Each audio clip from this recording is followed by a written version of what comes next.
자, 오늘은 이제 이 감시의 문제를 우리가 한번 살펴보도록 하죠. 지금 동영상에서 또 나와 있듯이 이게 이제 2010년경에 발생한 일인데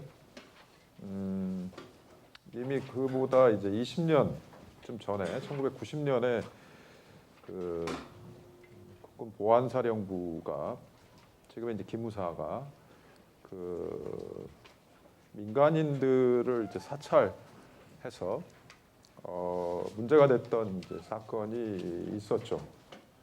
그리고 다시 이제 20년이 흘러서 이제 2010년 정도에 이제 발생한 사건인데 결국 이제 국가기관이 그 민간인을 대상으로 해서 여러 정보를 이제 수집하고, 물론 이제 그 정보 수집이라고 하는 것이 본인의 동의 없이 이제 비밀리에 이루어지는 것이죠. 그런 정보 수집을 하고 이제 여러 가지 활동까지도 이제 국가가 몰래 이제 감시하는 그와 같은 이제 일들이 일어났는데, 그동안 이제 우리가 앞서서 그 개인의 그 신상 정보라든지 또 신상 정보의 공개라든지, 그 다음에 이제 생체 정보, 지문과 같은 생체 정보의 이제 공개와 같은 것들은 이제 어느 정도 그 합법적인 법적인 근거를 가지고 이제 이루어지는 일들인데, 이런 이제 감시나 사찰이라고 하는 부분은 이게 명백하게 이제 불법적인 그런 일들이죠. 그런데도 이제 불구하고 이런 일들이 일어나는데, 결국은 이제 지난 주제와 오늘 주제까지 세 가지가 다 일맥상통하는 부분은 바로 이제 이런 개인 정보의 수집과 이제 공개, 그리고 그 수집 과정이 상당히 이제 불법적으로 이루어지는 이제 그런 관점에서 본다면 다 이제 개인 정보 내지는 사생활, 프라이버시와 이제 관련된 일들인데, 조금 다른 맥락에 다 있죠. 그래서 이 국가기관이 민간인을 대상으로 이루어지는 이와 같은 감시의 문제가 왜 문제가 되는지를 한번 이제 검토를 해보도록 하죠. 그래서 감시받지 않을 권리라고 하는 이제 이름을 붙여봤는데, 감시받지 않을 권리라고 하는 것은 이제 아직 정립된 개념은 아닌데, 우리가 이제 감시라고 하는 문제에 이제 주목을 하게 되면 그에 대응해서 뭔가 그 국가나 나를 감시하는 어떤 타인에 대해서 주장할 수 있는 어떤 그런 권리라고 하는 것들을 우리가 구성해 볼 필요가 있는데, 그런 것들을 이제 종합해 본다라고 한다면 우리가 묶어서 이 감시받지 않을 권리라고 하는 아주 중요한 권리가 도출되지 않을까라는 생각이 들어요. 그래서 어쨌든 나의 개인적인 정보든 나의 개인적인 어떤 생활이든 누군가 타인이든 국가든 그것을 몰래 엿보면 안 되는, 만약 엿보는 경우에는 그렇게 하지 말라고 주장할 수 있는 어떤 권리들이 이제 필요하다라고 하는 관점에서 그것을 우리가 이제 감시받지 않을 권리 이렇게 부를 수 있지 않을까. 그래서 워낙 요즘 그 감시라고 하는 것들이 과거에 이제 그냥 이렇게 뒷조사를 하고 이렇게 미행을 하고 이런 차원을 넘어서 워낙 이 기술들이 발전하다 보니까 통신도 마찬가지고 이런 고급 어떤 고성능의 어떤 카메라라든지 도청 장치라든지 이런 것들이 그 개발이 되면서 사실 거의 그 일상생활들이 국가는 물론이고 타인에 의해서 이렇게 침범될 수 있는 그런 가능성들이 점점 높아지고 있죠. 그래서 수시로 이렇게 타인들을 의심해야 되는 거. 이 자리에서도 지금 우리가 혹시 여기에 도청 장치가 있지는 않을까, 혹시 이 가운데 특별한 국가기관의 어떤 장학금을 받고 다니면서 이 강의를 녹취하고 또 이렇게 개인 정보를 수집하고 또 심지어 반정부적인 발언을 하는 교수나 학생의 이름과 이런 것들을 적어가는 혹시 사람은 없을까, 이런 걱정이 들죠, 그죠? 안 됩니까? 네. 있을 수 있잖아요. 지금 뜨끔한 사람이 있었을 거예요. 그 사람은 빨리 나가주기 바랍니다. 우리가 그런 시대를 살면 안 되잖아요. 예, 그게 뭐냐면 결국 이제 자꾸 상호간에 의심하게 되고, 그 다음에 이제 나중에 또 우리가 다시 얘기하겠지만은 자꾸 그런 것들을 의식하게 되면 자유로운 발언과 행동을 하기가 상당히 어려워지는 상황에 처하기 때문에 이런 그 감시라고 하는 현상들이 그것이 뭐 국가든 타인이든 일어나면 안 되는데 현실적으로 빈번하게 이루어지고 있기 때문에 우리가 이런 것들에 대해서도 좀 관심을 가지고 어떻게 이 문제를 이제 풀어나갈 수 있는가라고 하는 것이죠. 그래서 지난 시간에 했던 것처럼 우리가 이제 신상 공개와 관련해서는 자신의 어떤 신상, 개인 정보를 공개당하지 않을 그런 권리라고 하는 차원에 대해서 얘기했었고, 또 그 다음 시간에는 우리가 이제 이 생체 정보인 지문 날인과 관련해서 이 개인을 식별할 수 있는 정보에 대해서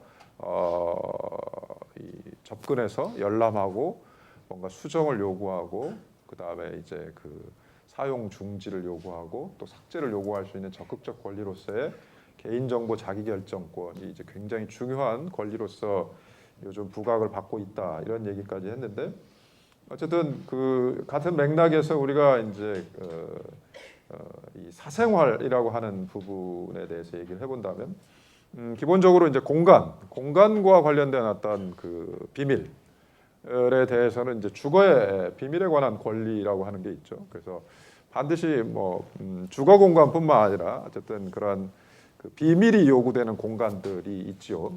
그래서 타인에게 공개되지 않은 그 공간의 어떤 비밀을 유지하고 싶은 그런 어떤 인간의 그 이 자유에 대해서 자꾸 타인이나 국가는 그것을 이제 엿보려고 하죠. 그 공간에서 무슨 일이 벌어지고 있는지를 이제 알고 싶기 때문에 그렇게 이제 그 침범이 이루어지기 때문에 그런 경우에는 이제 주거의 비밀이 문제가 되고, 그 다음에 이제 또 그 감시의 대상이 주로 많이 되는 부분이 이제 이 통신, 그래서 전화라든지 요즘 뭐 휴대폰이라든지 이메일이라든지 또 SNS라든지 이런 그 통신 과정에 또 국가나 개인이 간섭을 해서 뭔가 그 정보나 어떤 그런 비밀들을 알아내려고 하는 그런 일들이 많이 벌어지기 때문에 그런 부분에 대해서는 이제 통신의 비밀이라고 하는 또 권리가 있을 것 같고, 그 다음에 이제 이 나머지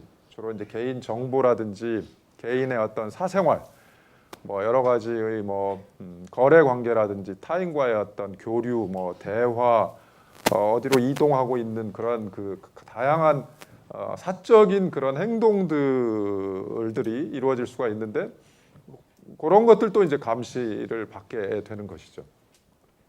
그래서 우리 헌법에서는 바로 이제 이런 그 공간과 관련된 어떤 비밀, 그다음에 통신과 관련된 비밀, 그다음에 이제 어떤 개인 정보나 사적인 생활과 관련된 비밀들을 이제 보장하는 이제 그 권리들을 이렇게 주거의 비밀, 통신의 비밀, 사생활의 비밀에 관한 어떤 그 기본적 권리로서 보장을 하고 있는데, 사실 이제 이런 것들을 이제 전체적으로 묶어서 우리가 이제 그 개념 정의를 해본다면 그게 바로 이제 감시받지 않을 권리라고 하는 어떤 권리를 우리가 하나로 묶어서 지칭할 수가 있겠다라고 하는 거죠. 국가는 결국 이 헌법을 통해서 국가나 타인에 의해서 이 감시받지 않을 권리를 개인에게 이제 보장하고 있다.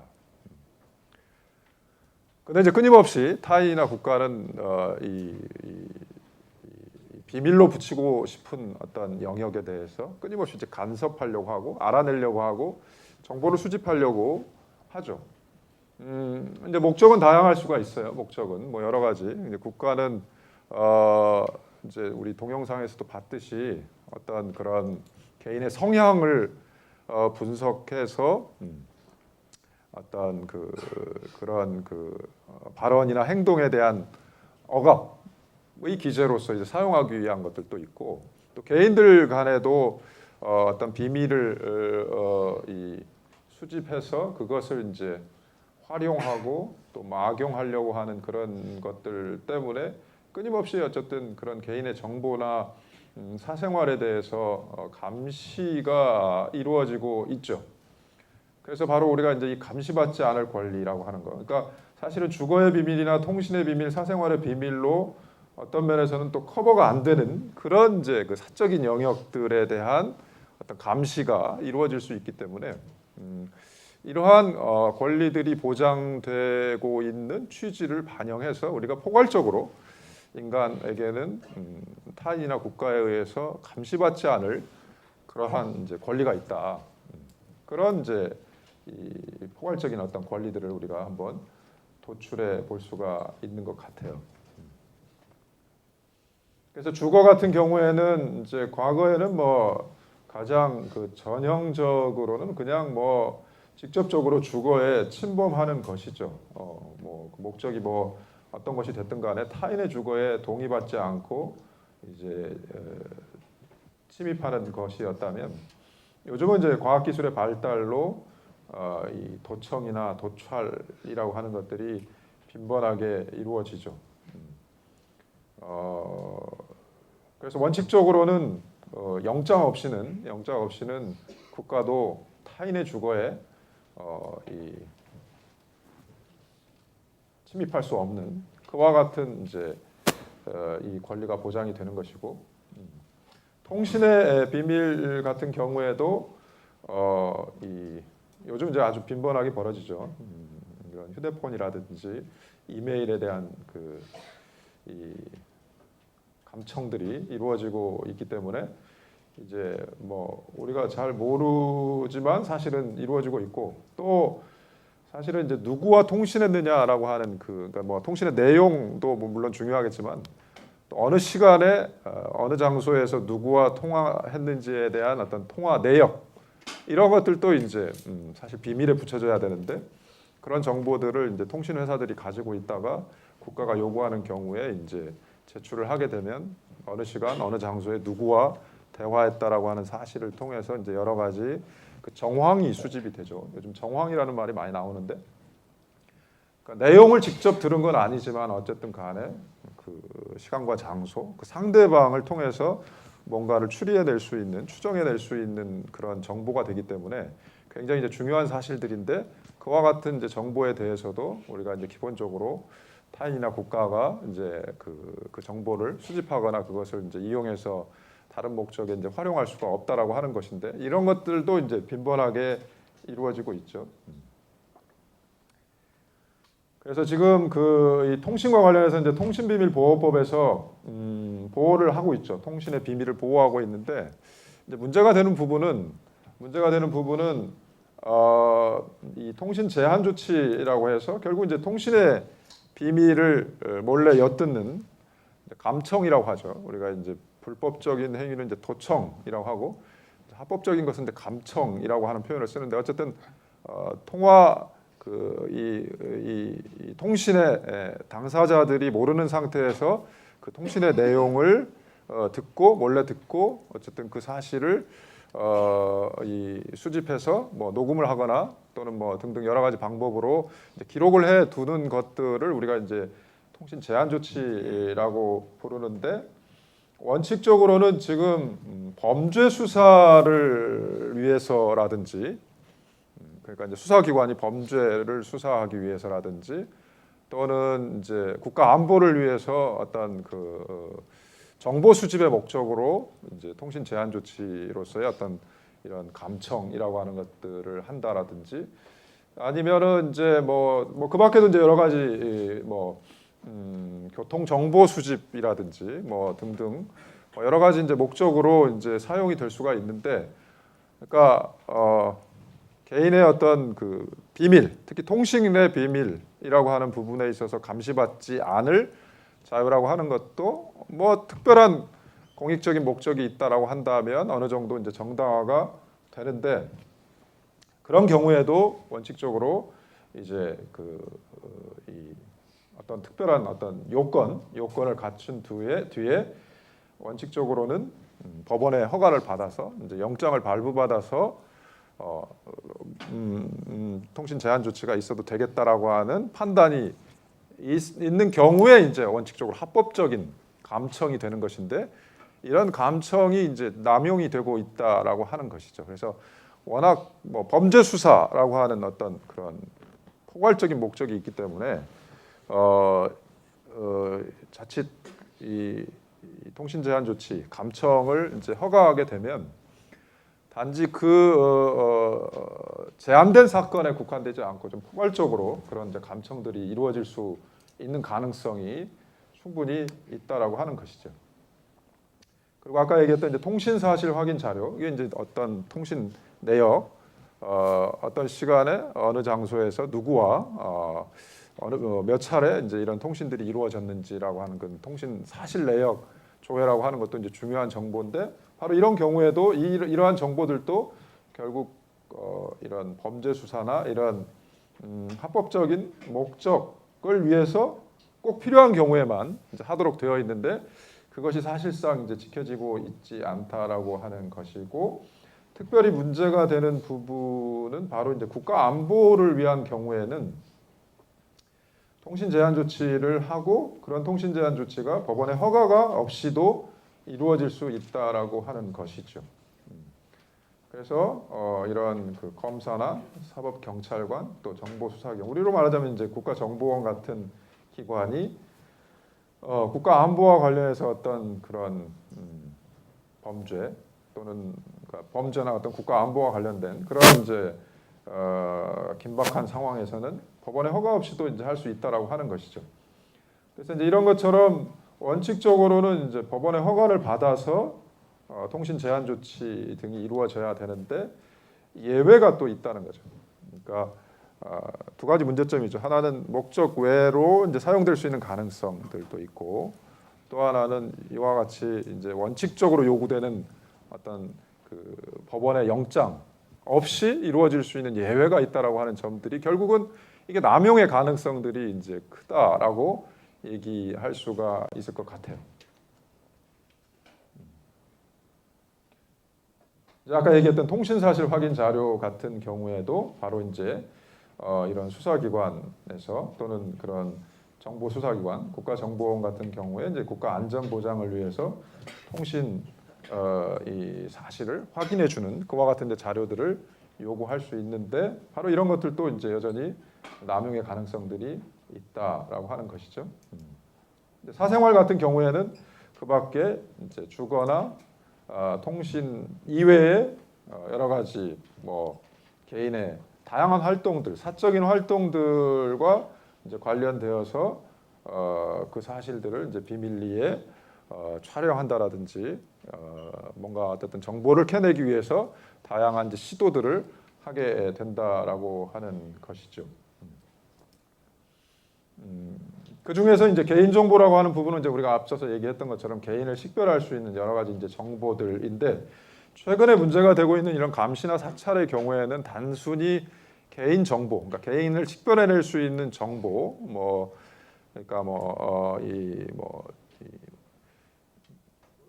주민등록 번호라든지 또는 뭐 주소라든지 전화번호 등을 넘어서 개인의 어떤 사상이나 어떤 신념 등을 또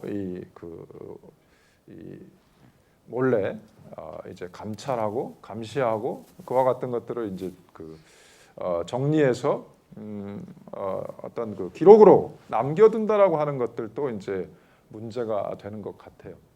그래서 단순한 그런 개인 정보를 넘어서 개인이 가지고 있는 사상이나 신념 등을 정리해서 이제 그것들을 이제 어떤 데이터로서 수집해 놓고 있는 부분은 분명히 이제 무슨 다른 목적으로 사용될 가능성이 이제 크기 때문에 굉장히 이제 좀 더 그 위험성이 이제 크다라고 볼 수가 있겠죠.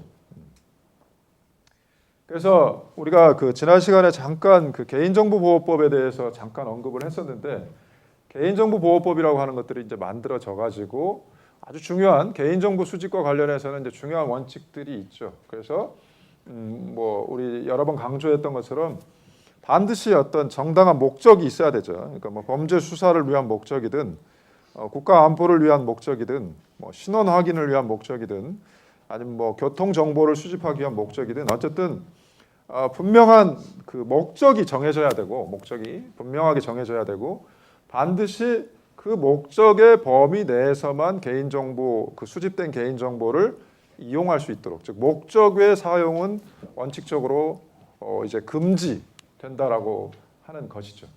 그리고 가능하면 그 개인 정보들을 안전하게 이제 보호를 하고 그리고 반드시 수집된 정보의 이 당사자에게 반드시 우리가 개인정보 자기결정권이라고 불렀던 그 권리들을 반드시 보장할 것. 그러니까 언제든지 자신이 자유롭게 접근해서 열람하고 또 잘못된 정보는 수정하고 또 이 목적외로 사용될 때는 사용 중지를 요구할 수 있고 또 더 이상 이제 사용을 못하도록 사용 중지를 요구할 수 있고 아예 뭐 삭제를 요구할 수도 있는 그런 권리들을 충분하게 이제 보장해 줄 것.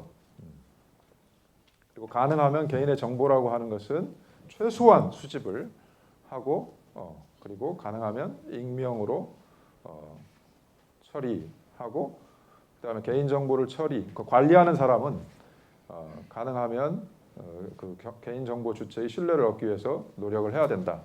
그러니까 비밀 유지라든지 이런 어떤 관리라든지 이런 것들을 통해서 그 주체에게 신뢰를 얻어야 된다라고 하는 그런 원칙들. 이게 이제 개인정보보호법에서 정하고 있는 원칙이고 이런 원칙들은 사실은 이 그 대한민국이라고 우리 한 국가에 한정되어 있는 것이 아니라 사실은 여기에 나와 있는 이 원칙들은 사실은 국제적인 기준들을 반영해서 만든 것이기 때문에 사실은 이제 국제적인 기준이라고 말할 수도 있어요. 그래서 이제 가장 중요한 이제 것은 어쨌든 목적을 분명히 제시해라.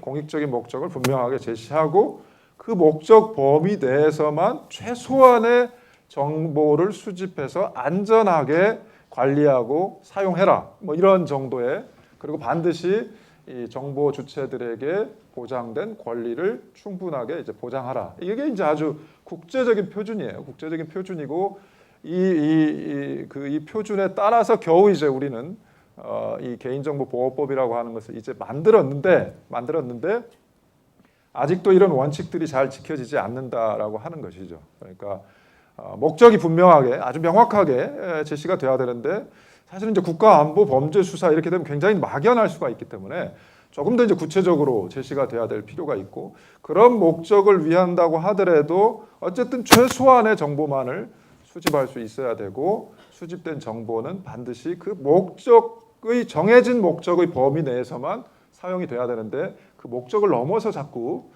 사용이 되고 있기 때문에 그것이 이제 문제가 되는 것이죠. 어쨌든 간에 법으로는 적어도 이런 개인의 정보를 보호하기 위한 이제 법이 마련이 되어 있고 중요한 어떤 국제적 표준의 어떤 기준들은 마련이 되어 있는데 이 기준들이 과연 이제 제대로 관철이 되느냐 이것이 이제 관건이 될 것 같아요. 그래서 이제 우리가 지금 문제를 삼고 있는 이런 민간인 사찰 같은 경우는 결국 어떤 정치적인 목적을 가지고 그러니까 결국 이제 어떤 정부에 대해서 반대하는 어떤 생각이나 어떤 그 신념을 가지고 활동하는 사람들에 대해서 국가가 이제 감시하고 뭔가 이제 그런 부정적인 영향을 통해서 이제 억압하려고 하는 그와 같은 목적이 있기 때문에 그 목적 자체가 정당하지가 일단은 않다라고 하는 것이죠. 그리고 그 방법도 어쨌든 본인의 동의를 받지 않고 불법적으로 이제 수집이 되어서 관리되고 있다라고 하는 점도 문제가 되는 것이죠. 그리고 이제 이와 관련해서 이제 CCTV와 같은 것들도 이제 문제가 될 수가 있는데, 이 CCTV라고 하는 것은 결국 주로 범죄 예방이라든지, 뭐 교통 단속이라든지 또는 어떤 시설의 안전 뭐 이런 것들을 위해서 이제 CCTV가 많이 설치가 되어 있는데 결국은 이 CCTV라고 하는 부분도 개인의 활동을 이제 감시할 수 있는 목적으로 악용될 여지가 많다라고 하는 것이죠. 그래서 어쨌든 아까 그 개인정보보호법에서 말했던 것처럼 개인정보 수집과 관련해서는 그와 같은 이제 원칙들이 지켜지는 것이 제일 중요하지 않을까라는 생각이 들어요. 일단 그래서 결국 이 감시라고 하는 부분은 이제 사인 간에 이루어지는 감시와 또 국가에 의해서 이루어지는 감시가 있는데, 사인 간의 감시는 뭐 배우자의 부정을 밝혀내기 위해서 뭐 소위 이제 심부름 센터를 시켜서 그 뒤를 쫓는 거죠. 뒤를 쫓아서 사진을 찍고 도청을 해서 아니면 이제 무슨 이 휴대폰에서 주고받는 통신 내역들을 이제 그 감청을 해서 어떤 그런 부정행위들을 이제 밝혀내려고 하는 목적으로 불법적으로 이제 이루어지고 있는 경우도 있고, 또 기업 간에는 어쨌든 무슨 뭐 이제 그런 중요한 어떤 이 경쟁이 이루어지는 곳에서 타 기업의 이제 정보를 빼내기 위해서 이제 이런 불법적인 도청이 이루어진다라든지, 뭐 기업 간에도 그런 이제 그 감시가 이루어질 수가 있고, 최근에 많이 문제가 되는 부분은 노동 통제인 것 같아요. 그러니까 이제 결국 그 사용자가 근로자들을 이제 감시하기 위해서 이제 여러 가지 그런 이제 뭐 CCTV도 설치를 하고, 또는 뭐 다양하게 이제 그런 감시를 통해서 이제 근로자들을 또 통제하는 그런 일들도 사인 간에 이제 벌어지고 있고, 국가에 의한 감시도 아까 이제 여러 번 얘기하는 것처럼 주로 범죄 예방이나 이 국가 안보를 위해서 이제 이루어지고 있는데, 사실은 이제 문제는 이 합법과 불법의 경계를 넘나들고 있기 때문에 이런 부분이 이제 문제가 될 수가 있다라고 하는 것이죠. 그래서 결국 이 감시와 관련해서 문제가 되는 부분은 아까 이제 동영상에서도 나왔듯이, 결국 이제 감시가 이제 불법적으로 이루어진 경우에는 결국 책임을 지는 사람은 결국 이제 그 감시 행위를 직접적으로 행한 사람이 주로 이제 법적인 책임을 받게 되고, 사실은 이제 그 감시를 지시한 사람들은 사실은 이제 법적인 책임으로부터 이제 벗어나게 되는 이제 그런 문제가 있는 것 같아요. 그래서 이 감시의 책임이라고 하는 부분에 대해서는 조금 더 적극적으로 우리가 책임자를 분명하게 밝혀서 책임을 지우는 그런 것이 이제 필요하지 않나라는 생각이 들고, 그리고 이제 결국 이제 감시가 문제가 되는 것은 아까도 언급했던 것처럼 결국 감시는 이 위축 효과라고 하는 게 있다는 것이죠. 그래서 결국 이런 사생활이나 또는 뭐 어떤 사상 또는 어떤 표현에 대한 끊임없는 감시라고 하는 것은 결국 위축시키죠. 정신적으로 위축을 시켜서 자유로운 어떤 사상, 또 그 사상의 표현 내지는 그에 따른 활동들을 위축을 시킨다라고 하는 것이죠. 결국 개인의 자유를 위축시키기 때문에, 우리가 이제 이 자유라고 하는 것은 이 존엄의 핵심이기 때문에 결국 자유를 위축시킨다라고 하는 부분은 이 존엄성, 어떤 인격체로서의 인간의 존엄성을 위축시킨다라고 하는 것이죠.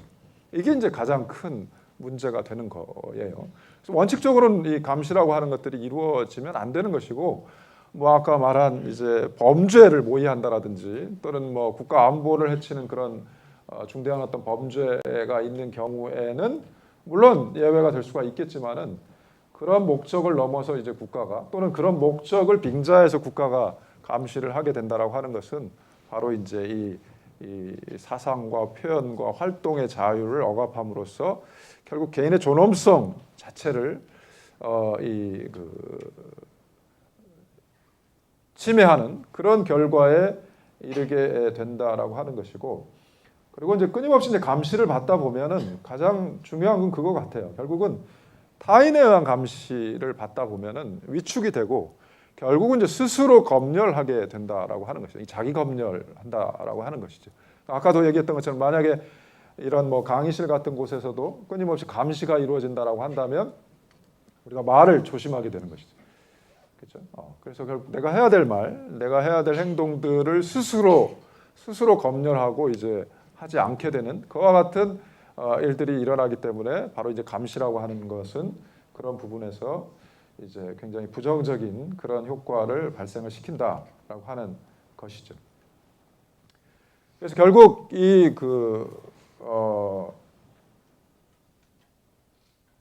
불법적인 어떤 이 감시로서의 사찰이라고 하는 것은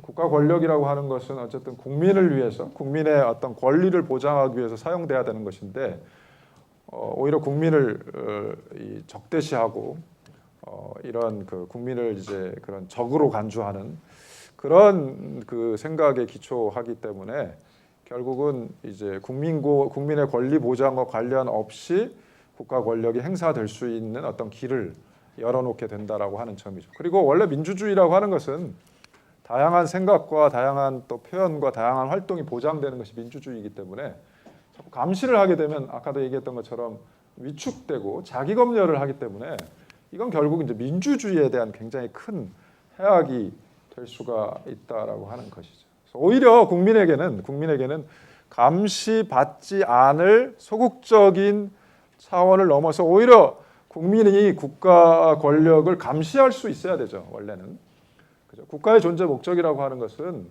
우리가 뭐 깊이 얘기하지는 않았지만 뭐 단순하게 하자면 국가의 존재 목적은 국민의 권리를 보장하기 위한 것이죠. 그런 측면에서 국가 권력이 국민의 권리를 보장하기 위해서 사용되고 있는지 여부를 국민이 감시해야 되지. 역으로 오히려 국가가 국민을 위해서 과연 복종하고 있느냐를 감시하기 위해서 국가 권력이 행사되는 일은 없어야 되겠죠. 그런 측면에서 요즘 많이 이제 언급이 되는 권리 중에 하나가 역감시의 권리. 그러니까 국가가 나를 감시한다면 오히려 국민이 국가를 역으로 감시할 수 있는 권리의 중요성. 그렇죠? 결국 권력이라고 하는 것은 이렇게 통제받고 결국은 견제받지 않을 때는 이것이 이제 그야말로 폭력이 될 수가 있잖아요. 결국 그런 것들을 감시해주는 국민의 역할이 오히려 중요하다라고 하는 차원에서는 감시받지 않을 권리를 넘어서 국민이 오히려 국가를 감시할 수 있는 그런 권리가 인정돼야 된다라고 하는 것이죠. 그래서 우리가 이제 오늘 이 시간에는 한번 이제 생각해보고 싶은 것은 왜 자꾸 국가는 국민을 감시하려고 하는가? 감시하려고 하는가? 아까 뭐 잠깐 몇 가지 얘기를 했지만은 내지는 왜 타인이 나를 감시하려고 하는가?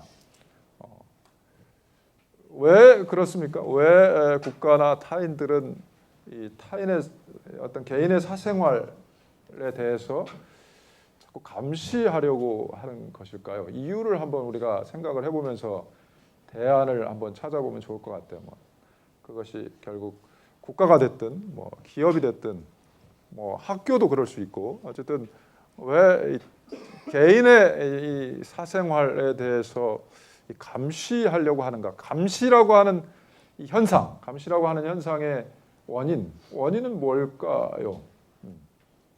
왜 감시하려고 할까요? 감시. 우리 이쪽부터 한번 이야기를 풀어가 볼까요? 왜 이 감시라고 하는 현상이 자꾸 문제가 되는지에 대해서 먼저 생각을 해보면 좋을 것 같네요.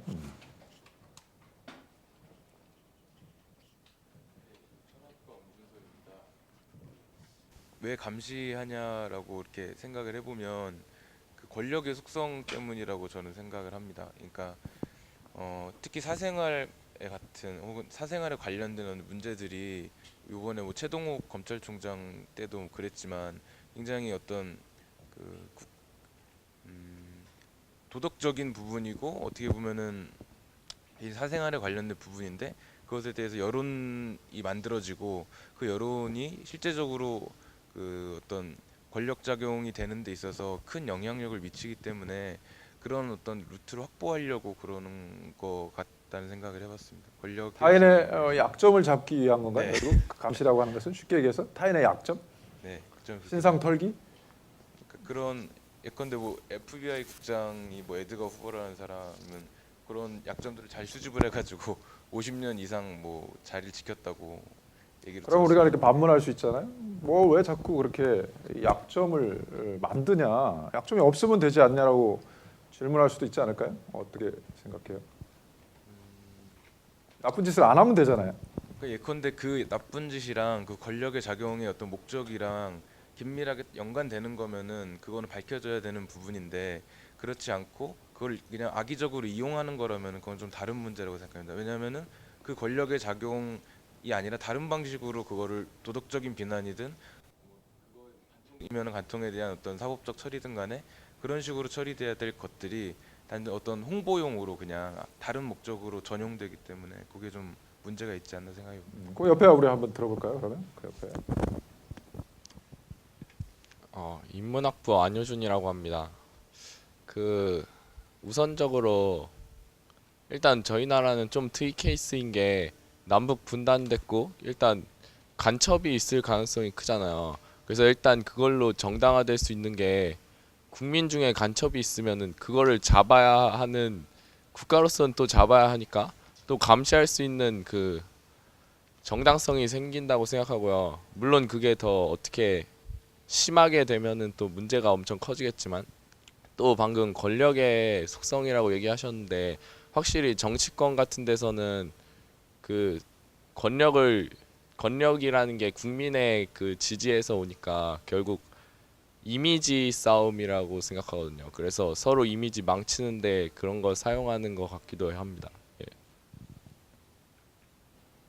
뭐, 저 뒤로 한번 가볼까요? 저 뒤로. 네, 뒤로 한번 가볼까요? 네. 조금 더 얘기를 들어볼까요? 네, 저는 식품자원경제학과 임성빈입니다. 네, 저는 그 감시를 하는 것에 대해서 그 정보의 격차에 따른 그런 힘의 우위에서 감시를 한다고 생각을 해요. 정부든지 아니면 기업이든지 서로에 대해 더 많이 알고 있는 사람이 더 우위에 있을 수 있기 때문에 국민도 정보에 대해서 더 많이 알려고 하기 때문에 정보를 투명히 공개하라고 하는 것이고 또 정부도 국민에 대해서 더 많이 알아야지 또 그 사람이 어떤 생각을 하는 것을 알면은 또 자신들이 어떻게 방향을 나아갈 수 있기 그러니까 그걸 알 수 있기 때문에 감시를 한다고 생각을 해요. 근데 이런 감시는 불법적인 면에서 어떤 목적이든 허용되지 않아야 된다고 생각을 해요. 저는 왜 그렇게 생각하냐면요. 18세기에 철학자이자 법학자인 제레미 벤담이 파노프티콘이라는 과목을 생각해냈대요. 그 과목은 죄수자들이 자신이 감시받고 있는지 모르는 상태에서 죄수 생활을 하는 것인데 이 감시라는 것은 그거하고 크게 다르지 않다고 생각을 해요. 만약에 자신이 감시를 받고 있지 않는지 감시를 받는지 모르는 상태에서 감시받을 위험에 노출되어 있다면은 그것은 자신의 아까 말씀하셨던 것처럼 자신의 자유를 억압받은 채로 위축 효과가 나타날 테고 그것은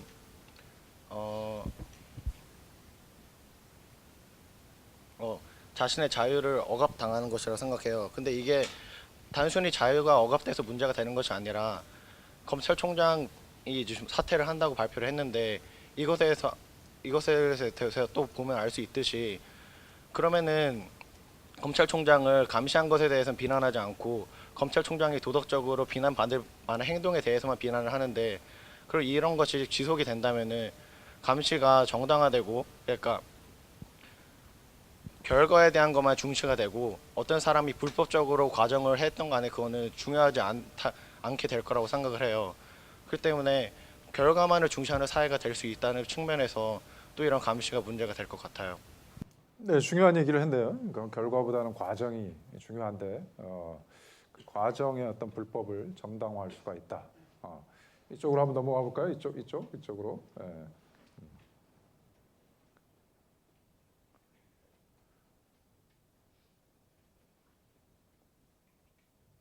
네, 중어중문학과 1, 2학번 이혜란입니다. 저는 국가가 됐든 어떤 국가든 기업이든 개인이든 감시를 하는 이유는 그 감시 대상의 정보가 이점이 있기 때문이라고 생각을 해요. 그러니까 예를 들어서 정부 입장을 생각하면 정부가 감시한 그 대상은 국민인데 그럼 국민에 대한 정보가 어떤 이점이 있냐? 그것은 이제 국가의 역할을 이행하기 쉽다고 생각하거든요. 그러니까 예를 들어서 국민들을 보호해야 하는 그런 역할이 있는데 어떤 국민들의 정보를 통해서 뭐 범죄 예방이 쉽고 이러니까 국민을 보호하기 쉬울 수 있고, 또 다른 한편으로 국가라는 것은 권력을 가지고 있으려는 속성이 있는데 이 권력의 유지 속성에 있어서도 더 유리한 입장이고, 이러한 이유 때문에 감시를 한다 생각하고요. 또 기업의 측면에서 보게 되면 기업은 뭐 마케팅으로 활용을 해서 자신들의 어떤 이익을 얻으려는 그런 목적들이 존재할 수 있잖아요. 이런 부분에 있어서 또 이점을 얻을 수 있고, 또 개인의 입장에서 본다고 해도 내가 어떤 한 사람을 감시를 하는 것은 그 사람의 어떤 특성을 뽑아내서 내가 그걸 이용을 하려고 하는 것이 이용을 하고 싶은 것일 수도 있고, 아니면 뭐 그 사람의 특성을 뭐 고쳐주고 싶은 것일 수도 있고, 이렇게 감시하려는 그 대상의 특성이 자신에게 이점이 있기 때문에 감시를 한다고 생각을 하거든요. 그렇기 때문에 감시를 무조건 해야 한다 말아야 된다라고는 할 수 없을 것 같아요. 왜냐하면 그 감시하려는 대상을 통해서 얻으려는 그 이점의 속성이 긍정적이냐 부정적이냐에 따라서 허용을 할 수 있냐 없냐가 갈라진다고 생각을 합니다. 구체적으로 말씀드리면 그 이점의 속성이 긍정적인 것이라면, 예를 들어서 성범죄자가 전자발찌를 참으로써 그를 감시하는 것, 이것은 이것은 공익적인 측면에서 굉장히 이로운 거잖아요. 이러한 감시는 허용이 되나, 반대로 그 이점의 속성이 부정적인, 예를 들어 파파라치 같은 사람들이 뭐 연예인들의 사생활을 이렇게 막 감시를 하는 거, 이런 건 상당히 부정적이잖아요. 이런 부분에 있어서는 감시를 허용해서는 안 된다고 생각을 합니다. 네, 아주 그 예리하게 지금 했죠. 감시라고 하는 것이 이루어지는데 결국은 이제 좋은 감시와 나쁜 감시를 이제 구별하는 것 같은데, 그 앞에 한번 일단 들어보고 우리가 얘기를 앞으로 좀 나가볼까요? 네. 국제학부 유채연입니다. 저는 저기서 국가와 국민이라고 해서 이렇게 딱 양분을 했는데, 저는 국가도 국민들 중 일부가 형성된 그런 집단이라고 보거든요. 그래서 제 의미는 국가가 그런 특정한 독립된 주체라고 보기는 어렵다고 생각합니다.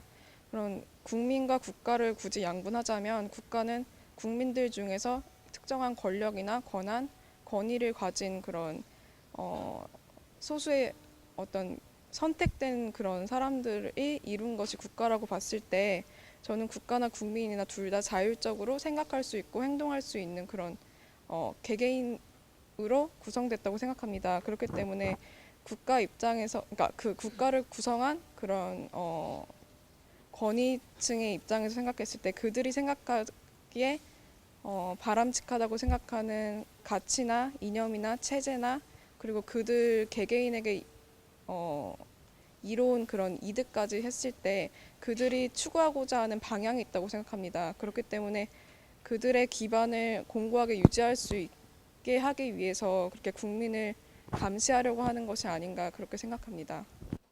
네, 어쨌든 국가든 기업이든 뭐 개인이든 끊임없이 이제 어떤 목적을 가지고 이제 감시를 하겠죠. 우리 이제 아까 우리 학생이 지적해 준 것처럼 결국 이제 감시는 끊임없이 일어나는데, 그 중에 이제 정당한 것과 이제 부당한 것을 이제 우리가 구분해야 될 필요가 있을 것 같아요. 결국은 감시라고 하는 것이 뭐 필요한 경우가 있겠죠. 필요한 경우가 있으니까 이제 감시가 끊임없이 이루어지고 있는 것인데, 결국 이제 이 정당한 감시와 이제 부당한 감시를 이제 우리가 구분을 해야 되는 것인데, 결국 기준이 뭔가요? 결국 뭐가 부당한 거고 뭐가 정당한 감시가 되는 걸까요? 결국 이제 그걸 구분해내는 게 중요하지 않을까요? 모든 감시는 안 된다라기보다는 차라리 결국 부당한 감시를 결국 이제 우리가 막아야 되는 거 아니냐, 인 것 같아요. 그걸 이제 불법화해야 되는 것인데, 그 기준이 무엇인가? 네, 전기전자 전파공학부 김준현입니다. 일단 감시를 한다는 가정하에서 본다면은 감시를 어떤 감시는 허용될 수 있고 어떤 감시는 허용될 수 없다라는 것을 보자면, 일단 그 감시를 받는 대상자에게 그 감시를 받는다는 사실을 인지해야 된다는 것이 좀 중요하다고 생각을 합니다. 알려주면 그게 감시가 아니잖아요. 그러니까 그게 뭐 감시예요, 그게. 그 몰라야 감시지. 그 감시라는 게 꼭 내가 상대방이 지금부터 감시한다, 그게 무슨 감시예요? 다 알고 있는데. 상대방이 꼭 몰라야지만 감시라고 생각을 하지는 않거든요.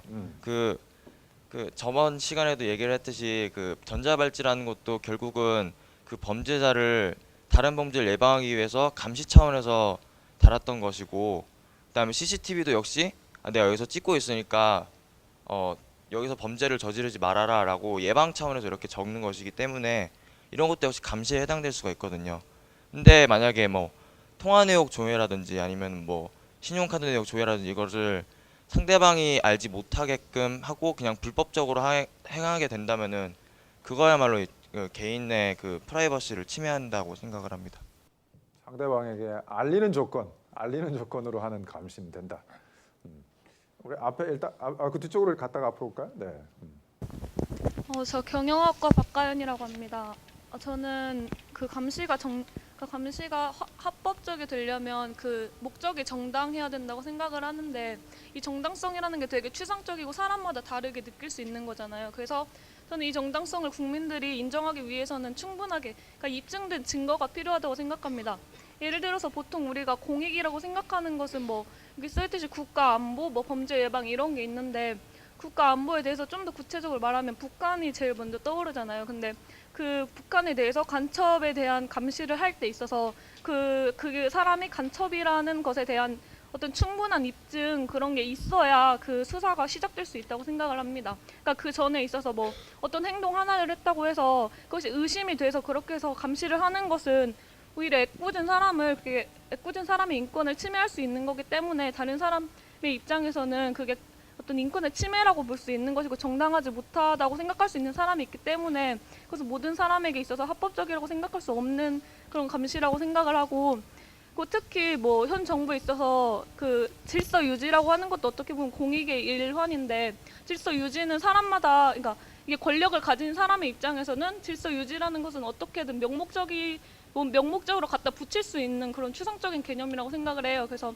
현 정부가 만약에 질서 유지를 목적으로 자신의 정부의 이념에 반하는 그런 행동을 했다고 해서 그것은 질서 유지에 반하는 것이라고 해서 그렇게 감시를 한다면 그것은 불법적인 것이지만, 만약에 그 현 정부에 반하는데 그것이 정말 그러니까 이 현 정부를 정말 뒤흔들 정도로, 그러니까 이게 뭐라고 해야 되지?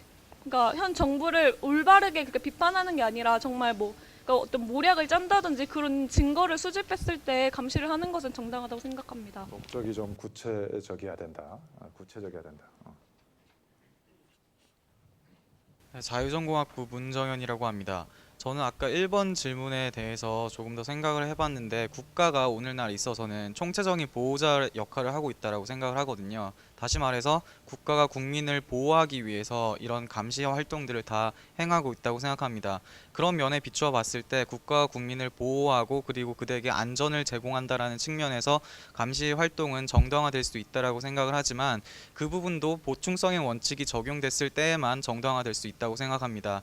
예를 들어서 CCTV를 통해서 국민을 감시한다라는 것은 국민의 개개인권의 초상권이나 프라이버시권을 침해할 수 있는 소지가 있기 때문에 이런 범죄 예방이라든지 그런 범죄 수사의 효율성을 높이기 위해서 CCTV를 설치하고 국민들을 감시한다라는 그런 정당화될 수 있는 목적이 있다고 하더라도 그 국민의 기본권을 침해하지 않을 수 있는 그런 다른 방법들을 먼저 선별적으로 검토하고, 그런 방법들을 통해서 먼저 그러니까 국민의 기본권을 침해하지 않는 방법들을 모두 동원한 후에 그 이후에도 그것이 부족하다고 생각이 될 때에만 정당화될 수 있는 것이지, 단순하게 CCTV가 국민을 감시하기에 효율적이고 그리고 그것이 범죄 예방을 하기에 가장 효율적인 수단이라는 이유 하나만으로 그것을 모두 다 정당화해서는 안 된다고 생각을 합니다.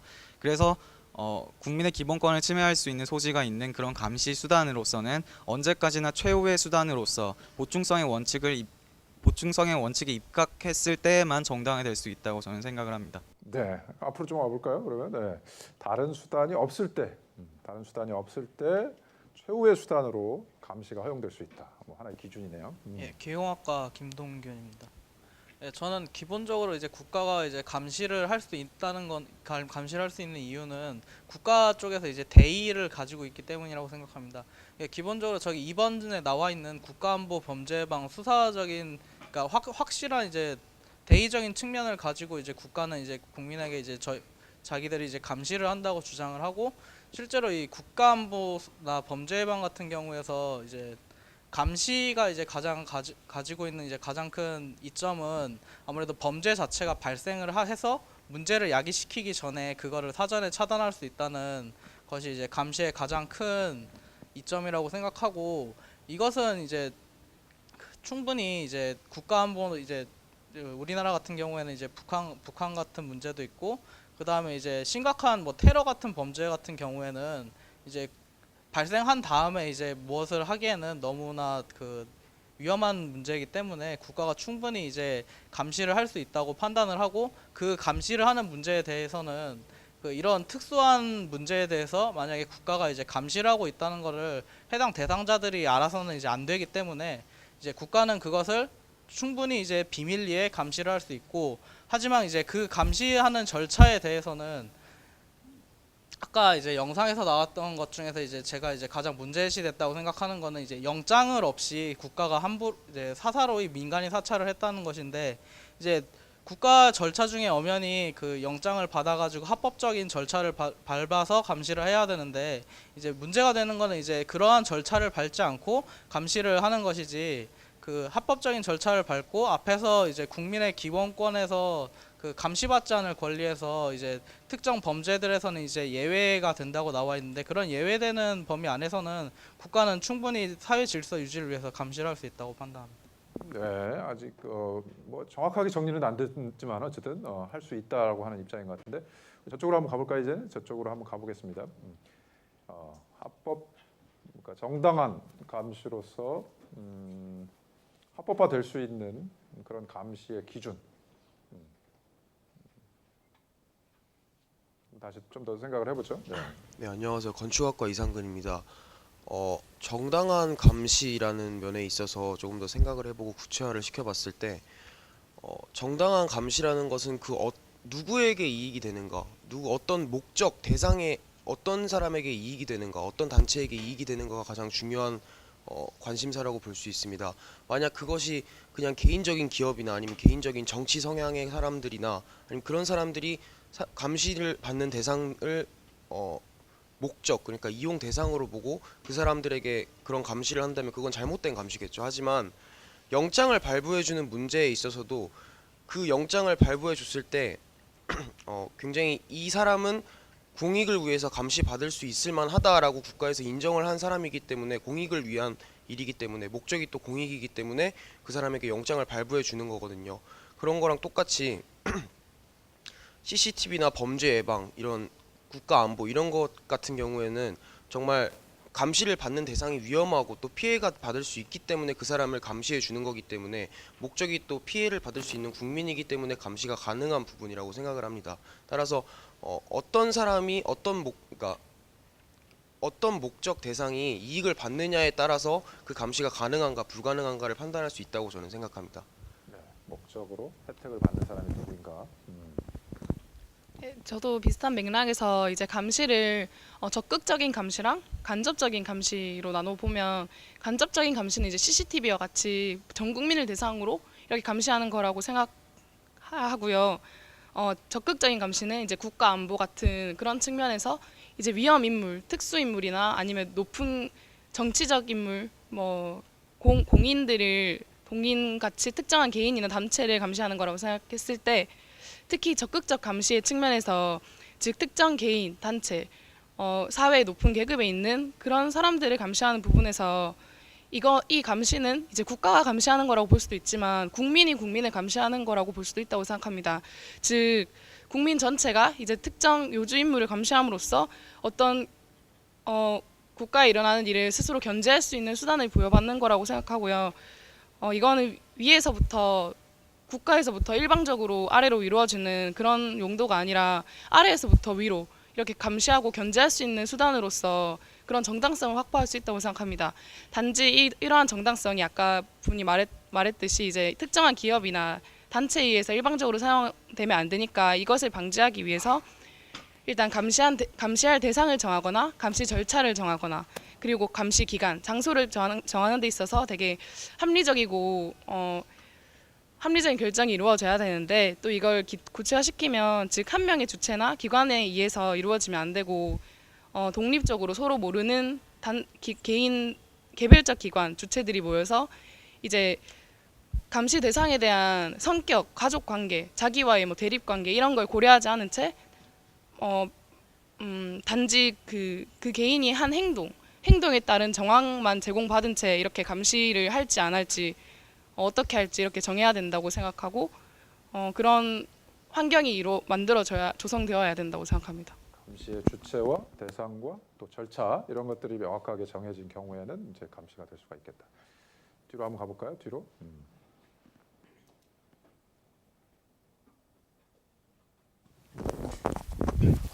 경제학과 조한신입니다. 저는 이게 좀 벗어나는 건지는 잘 모르겠는데 벗어나면 하지 마십시오. 근데 저는 감시가 일어나면 안 된다고 저는 생각을 하거든요. 공익 목적이라고 하더라도 공익을 위해서 감시를 한다는 거는 약간 공리주의적 입장에 따라서 이제 감시를 허용하겠다는 건데 뭐 다수의 이익을 위해서 소수에게 피해를 강요할 수 없다고 생각을 하기 때문에 아무리 공익이더라도 그 개개인에게 피해를 준다면은 그것은 잘못됐다고 생각을 하고 그 감시가 아니라 지금 경찰이나 이런 데에서 이제 수사를 통해서 처벌을 할 수 있는 그런 게 있기 때문에 굳이 감시를 해야 할지에 대해서 좀 의문을 갖습니다. 네, 공리주의적인 관점에서 감시를 정당화할 수는 없다. 저 전기전자 전파공학부의 홍재의입니다. 저는 개인적으로 감시가 국가 차원에서 가능하다고 보는데 일단은 CCTV나 그런 것이 가능한 게 일단은 누구나 사생활 침해 여지가 있다는 것은 알고 있지만 그럼에도 불구하고 그 사생활 침해를 뛰어넘을 수 있는 공익에 대한 어떤 효과가 있기 때문에 그런 것이 가능하다고 생각합니다.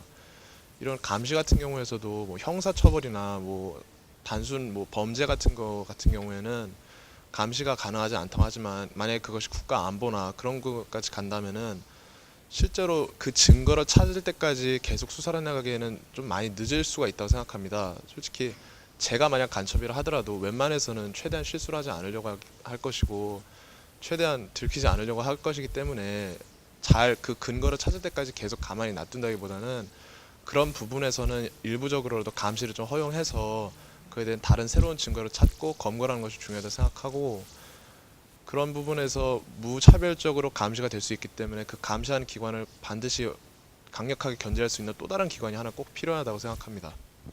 일단 거기까지 감시가 필요한 이유를 또 이야기를 해줬는데 어쨌든 뭐 한국의 특수한 상황 같은 거, 안보 뭐 이런 거 이제 때문에 감시가 이제 허용될 수 있는 건데 이제 그게 이제 뭐 사실은 더 문제는 이제 자꾸 남용이 되기 때문인 것 같아요. 어쨌든 감시라고 하는 것들이 끊임없이 이루어지고 있고 그러한 감시들이 이제 결국 정당한 것과 부당한 것, 즉 합법화될 수 있는 이제 감시와 불법적인 감시라고 하는 것들이 있는데 뭐 합법적인 감시라고 하는 것은 결국 우리가 이제 계속 얘기했던 것처럼 목적이 분명하게 정해지고 그런 구체적으로 정해진 목적 범위 안에서 일정한 절차를 지켜서 감시가 이루어진다라고 한다면 이제 되겠죠. 근데 결국 이제 문제가 되는 것은 이제 불법적인 감시인데 이런 이제 불법적인 감시들에 대해서 어떻게 해야 이 불법적인 감시들이 사라질 수 있겠는가? 마지막 고민은 그건 것 같아요. 끊임없이 이제 불법적인 감시, 물론 합법적인 감시도 이루어지고 있죠. 범죄 수사나 뭐 국가 안보를 위해서 이루어지고 있는데 불법적인 감시들이 자꾸 발생을 하고 있기 때문에 과연 이런 불법적인 감시를 막을 수 있는 방법은 무엇일까? 마지막 고민은 그건 것 같아요. 불법적인 감시를 막을 수 있는 방법.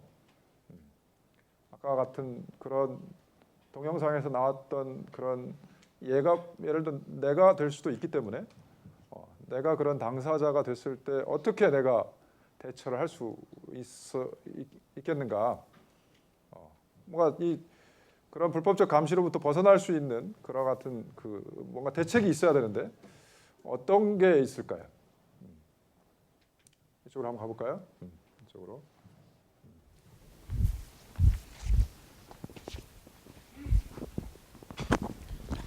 네, 저 정치외교학과 이종훈이라고 합니다.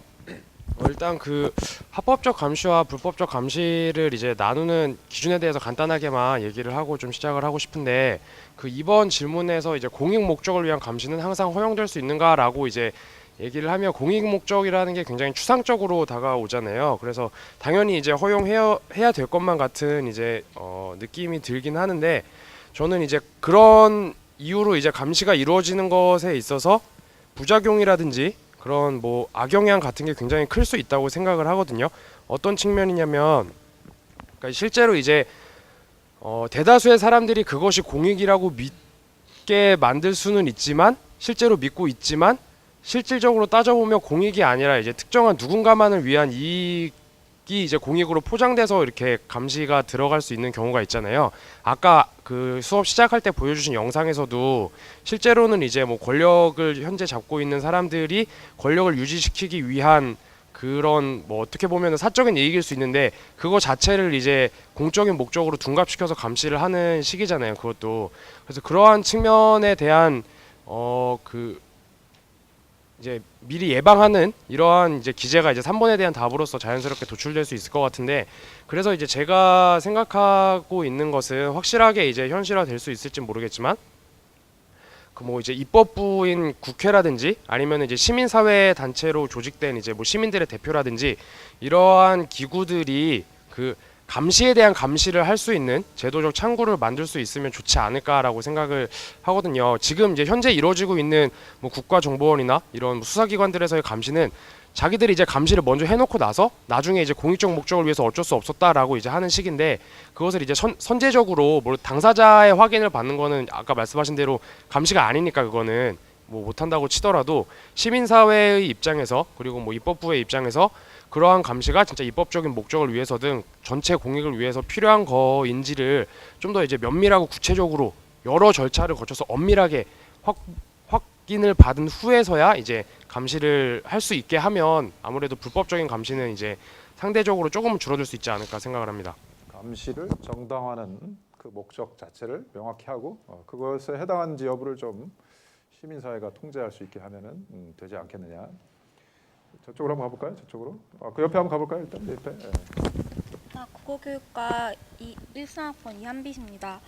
저는 이제 옆에 분이 얘기하신 것처럼 감시 기관을 합법적으로 만들어서 거기에서 이제 감시가 이루어진다면 그 전에 불법적인 그런 방법을 이용한 감시가 사라질 것이라고, 그러니까 오용이나 남용 가능성이 좀 더 줄어들 것이고 부작용을 예방할 수 있다고 얘기를 하는데, 솔직히 우리나라는 예전부터 그러니까 관원들의 기강을 감찰하는 사무부라는 조직이 있었고, 오늘날도 행정기관의 사무나 공무원들의 직무 같은 거를 감찰하는 감사원이 충분히 존재하고 있어요. 근데 이런 기관들은 그러니까 국민이 필요에 의해서 국가를 감시하고 할 권리를 지니기 위해서 그 권리를 보장받게 만들었는데, 사실 아까 교수님께서 말씀하셨다시피 국민은 감시받지 않을 소극적 권리 외에도 감시할 적극적인 권리를 지니지만, 그런 소극적 권리, 그러니까 그런 감시를 받지 않은 소극적 권리를 보장받기 위해서 그런데 여기서 옆에 분이 말씀하신 것처럼 아예 그런 기관을 만들어 놓고 그런 합법적이게 감시를 하겠다고 얘기를 하면, 그것 자체가 국민이 감시를 받아도 된다는 것처럼 이렇게 다가오기 때문에 오히려 민간인 사찰이 이제 그 동네에는 몰래 이루어지고 막 이랬던 것이 이제 대놓고 이제 국가에 이걸 위해서 수집하겠다 이렇게 되는 것 같아서, 그 점에 대해 다시 생각해 봐야 된다고 합니다. 네. 뒤에 가서 좀 명확하지는 않았는데 저쪽으로 한번 가볼까요? 네. 일단 국민의 감시할 권리를 좀 강조한 것 같아요. 네, 인문학부 조윤호라고 하고요. 일단은 그 뭐 불법적 감시를 예방하려면은 뭐 절차를 엄밀하고 뭐 목적을 뭐 정확하게 하라고 이렇게 말씀하시는 데는 동의하지만, 사실 뭐 구체적이게 그런 방법을 지금 당장 도출해내기가 사실상 힘들거든요. 다들 이렇게 뭐 그 뜬구름 잡는 식으로 뭐 그렇게밖에 사실은 말씀드릴 수가 없는 것 같고요. 제가 생각하기에 그 불법적 감시를 예방하려면은 그 감시의 그 정도, 그 어떤 국가가 감시할 수 있는 그 범위를 일단은 제한을 해야 될 것 같아요. 그 예를 들어서 뭐 미국의 그 국가 보안국 NSA인가 거기 최근에 뭐 중국이나 자기 그 자국민의 메일 사적인 메일이나 통화 내역이나 뭐 그 네이버 검색창에 뭐 이렇게 뭘 치거나 그런 걸 다 수집할 수 있다고 다 지금 수집하고 있다고 들었거든요.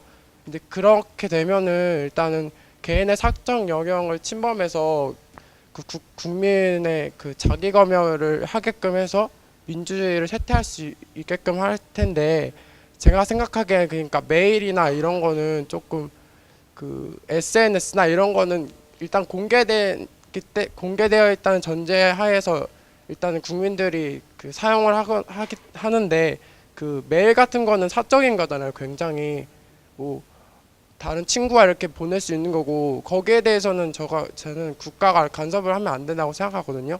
그러니까 감시 여기서는 감시를 하지 말아야 되고 여기서는 국가가 어느 정도는 개입을 더 할 수 있다 이런 거를 그 선을 조금 둬야 될 것 같아요. 제 생각에는. 그 선을 찾아보자는 거죠. 그러니까 선을 이쪽으로 한번 와볼까요? 이쪽으로 이제 두 사람 들어볼까요?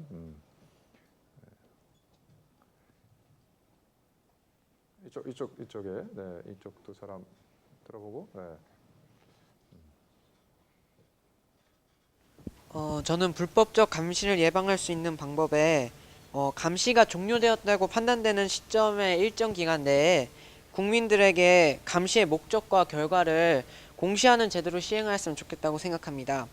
물론 감시의 그런 목적이 국가 기밀로 분류될 경우가 있는데 그럴 경우에는 그런 감시의 결과나 목적을 일정 등급별로 구분을 하고 그 구분이 맞는지에 대해서는 또 다른 감사기관을 만들어서 여야 그리고 시민단체에 합작해서 어떤 특정한 단체를 만들어서 그런 목적과 결과를 제대로 공시했는지 또 그런 정보의 등급을 제대로 매겼는지를 판단할 수 있으면 어느 정도 불법적 감시를 예방할 수 있다고 생각합니다. 사후 통제, 공시를 통한 사후 통제, 뭐 아이디어가 참신하네요. 저 법학과 염규준이라고 하고요. 저도 옆에 분과 거의 같은 생각인데 일단은 불법적 감시를 예방하기 위해서는 좀 아이러니한 얘기긴 한데 또 다른 감시가 또 필요해요. 그렇기 때문에 저는 일단 국가기관 감시할 수 있는 국가기관 사이에서 이제 약간 먹이 사슬과 같은 구조가 필요하다고 생각하는데 연쇄 감시라고도 하는데 이제 감시하는 기관을 다른 기관이 감시하고 또 감시하고 하고 마지막으로 감시할 수 있는 기관이 처음에 감시할 수 있는 기관을 다시 감시하는 거예요. 이게 좀 듣기엔 좀 이상할 수도 있는데 일단은 이름부터가 별로 마음에 안 들어요. 연쇄 감시라고 하니까 우리 연쇄 이런 거 일단은 국가기관 사이에 서로 이제 견제가 되어야 이제 불법적 감시가 좀 더 예방될 수 있다고 생각하고 이제 국민과 국가 간의 관계에서 있어서는 옆에 분께서 말씀하셨듯이 이제 감시를 했으면 이제 결과를 나중에 알려줘야 된다고 저는 생각을 해요. 왜냐하면 저는 좀 감시가 불쾌하기도 한데 제일 불쾌한 거는 그렇게 감시 수집된 정보가 제가 모르는 상태로 다른 곳을 이용될 수 있다는 자체가 제일 불쾌하다고 저는 생각을 하거든요. 국민들이. 그렇기 때문에 일단 감시를 했으면 감시의 목적이 무엇이고 너무 구체한 사세한 또 이제 사생활 침해가 될 수 있으니까 알려줄 수는 없지만 뭐 대략적인 그런 결론적인 그런 것 정도는 공시가 되어야 하지 않나 그렇게 생각합니다. 오케이, 거기까지. 여러 가지 대안이 있을 수 있겠죠. 그래서 아까 이제 우리 앞에서 이야기하면서도 얘기를 했는데 결국 이제 불법적인 감시는 당연히 그 법이 정한 처벌을 받는 게 맞죠. 근데 이제 처벌 자체가 직접적으로 감시를 한 이제 그 실행자만 주로 이제 받게 되고 그것을 이제 지시한 사람들은 이제 처벌을 받지 않기 때문에 이런 일들이 이제 많이 벌어지지 않는가라는 생각이 기본적으로 들고. 그리고 이제 아까 이제 동영상에서도 나왔던 것처럼 검찰이 이제 제대로 이제 수사를 안 하게 되면 바로 이제 이런 일들이 벌어지죠. 그래서 이제 결국 이제 검찰이 정치적인 판단을 해서 결국 어느 선을 정해서 이제 자꾸 수사를 하고 수사를 종료하고 기소하고 그러기 때문에 그런 것도 좀 문제가 되는 것 같아요. 그러니까 결국 검찰이 정치적인 중립성을 가지고 원천적으로 누가 이런 감시에 대한 지시자인지를 밝혀서 기소해서 처벌받게 하는 것이 이제 중요한데 검찰이 이제 그런 역할을 또 못하고 있기 때문에 사실은 지금 있는 제도로서도 어느 정도 이제 가능한 이야기죠. 근데 이제 여러분들이 이야기했던 것처럼 뭐 어쨌든 그런 감시의 목적을 정확하게 정하고 또 절차를 또 합리적인 절차를 또 정하고 또 사후적으로 또 통제하고 또 감시한 정보에 대해서 어쨌든 공지도 하고 또 이렇게 국가기관에 의한 국가기관의 통제도 하고 뭐 그런 추가적인 어떤 그런 대안들이 마련이 된다라고 한다면 불법적인 감시들이 사라지겠죠. 어쨌든 감시라고 하는 것 자체가 일단 그 부정적인 효과가 크기 때문에 가능하면 이제 이런 감시라고 하는 것들은 있으면 안 되겠지만 불가피하게 국가가 아주 큰 어떤 공익적 목적을 위해서 이제 감시를 한다고 하더라도 그 목적이 좀 잘 정확하게 정해져야 될 것 같고 그리고 어쨌든 정해진 목적 이외에 불법적으로 그 감시를 행하면 안 되겠죠. 오늘 토론한 이 세 가지 주제에 대해서 한번 미처 이야기를 못한 친구들은 한번 자료실에 토론실에 자기 이야기를 좀 올려줬으면 좋겠네요. 오늘 여기까지 하겠습니다.